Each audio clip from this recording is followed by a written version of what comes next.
നമുക്കിന്ന് വാഗമൺ വരെ ഒന്ന് പോയിട്ട് വരാം. നമ്മൾ കൊല്ലത്തു നിന്നാണ് വരുന്നത്.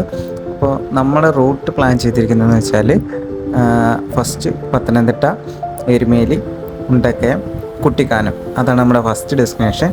അതിനുശേഷം അവിടെ ഏലപ്പാറ, വാഗമൺ, പിന്നെ പുള്ളിക്കാനം വഴി നമുക്ക് കാഞ്ഞാറ് വന്ന് തൊടുപുഴ, ഈരാറ്റുപേട്ട, അങ്ങനെയാണ് നമ്മൾ റൂട്ടൊന്ന് പ്ലാൻ ചെയ്തിരിക്കുന്നത്.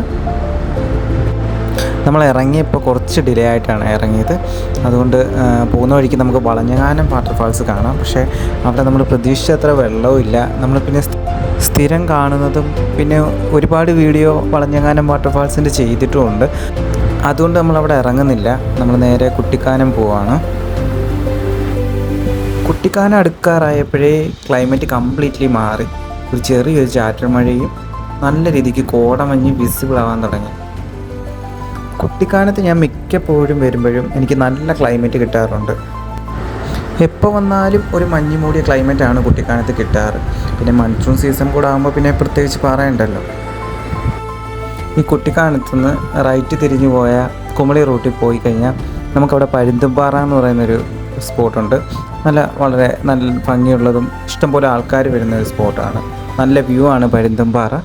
പിന്നെ അതേപോലെ തന്നെ ഇവിടെ ചാർലിക്കുളം, അതും നല്ല ഫേമസ് ആയിട്ടുള്ളൊരു സ്പോട്ടാണ്. ചാർലിക്കുളത്തിൻ്റെ ഒരു വീഡിയോ നമുക്ക് സെപ്പറേറ്റ് ചെയ്യാം. വാഗമൺ അടുക്കാറായപ്പോൾ ദൂരെ ഒരു ഒറ്റയ്ക്കൊരു വീട് നിൽക്കുന്നത് കണ്ടുകൊണ്ട് നിർത്തിയതാണ്. ആ വീടിന് തൊട്ട് മുമ്പിലായിട്ട് ചെറിയൊരു സ്ട്രീമുണ്ട്.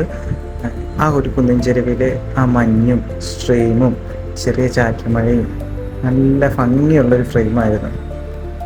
വാഗമണ്ണ് എത്തിയതും നേരെ പോയത് തങ്ങൾപ്പാറയിലേക്കാണ്. ബാക്കിയുള്ള സ്പോട്ടെല്ലാം ഞാൻ പോയിട്ടുള്ളതാണ്. തങ്ങൾപ്പാറ ഇതുവരെ പോയിട്ടില്ലാത്തതുകൊണ്ട് ഫസ്റ്റ് തങ്ങൾപ്പാറയിലേക്ക് തന്നെ പോകാമെന്ന് വിചാരിച്ചു. പെട്ടെന്നാണ് അവിടുത്തെ ക്ലൈമറ്റ് ചേഞ്ച് ആയത്. എനിക്ക് അതുവരെ അവിടുത്തെ ദൂരത്തെ കാഴ്ചകളൊക്കെ വിസിബിളായിരുന്നു. പക്ഷേ പെട്ടെന്ന് ഫുൾ വിസിബിലിറ്റിയും അങ്ങ് പോവുകയാണ് ചെയ്തത്. കോട കംപ്ലീറ്റ് മൂടി. ഇത് അത്യാവശ്യം ക്രൗഡഡ് ആയിട്ടുള്ളൊരു ഏരിയയാണ്. ഇഷ്ടംപോലെ ആൾക്കാർ വരുന്നുണ്ട്. ചെറിയൊരു പിൽഗ്രിം സ്പോട്ടും കൂടാണ്. നമ്മളിവിടെ കൂടുതൽ ടൈം സ്പെൻഡും ചെയ്തില്ല. നമുക്ക് പുള്ളിക്കാനം റൂട്ട് ഒന്ന് എക്സ്പ്ലോർ ചെയ്യണം. അവിടെ നേരെ വാഗമൺ ടൗണ്, ഇവിടുന്ന് കുറച്ച് ദൂരമേ ഉള്ളൂ. അതിനുശേഷം വാഗമൺ ടൗണിൽ നിന്ന് ലെഫ്റ്റ് തിരിഞ്ഞ് നമുക്ക് പുള്ളിക്കാനം പോവാം. പുള്ളിക്കാനം നമ്മൾ ഒരിക്കലെങ്കിലും പോയി മസ്റ്റ് വിസിറ്റ് സ്പോട്ടാണ്. ഒരിക്കലെങ്കിലും, പ്രത്യേകിച്ച് മൺസൂൺ സീസണിൽ പുള്ളിക്കാനം എന്ന് പറയുന്ന ഒരു പ്രത്യേക ഒരു പോയിൻ്റ് അല്ല, ആ ഒരു റൂട്ടാണ് കംപ്ലീറ്റ്ലി എക്സ്പ്ലോർ ചെയ്യാനുള്ളത്. ഇഷ്ടം പോലെ മലയാള സിനിമകളുടെ ഒരു ഷൂട്ടിംഗ് ലൊക്കേഷൻ കൂടാണ് പുള്ളിക്കാനം.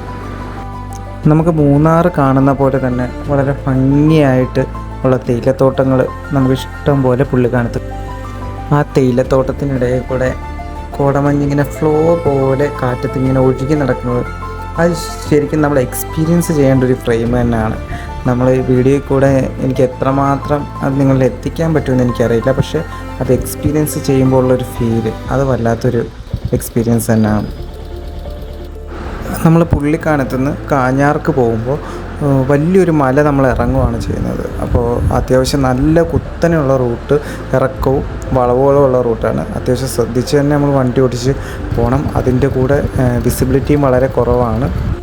ഇറങ്ങി വരുന്ന സമയത്ത് നമുക്കിതാ ഈ ഒരു വെള്ളച്ചാട്ടം കാണാൻ പറ്റും.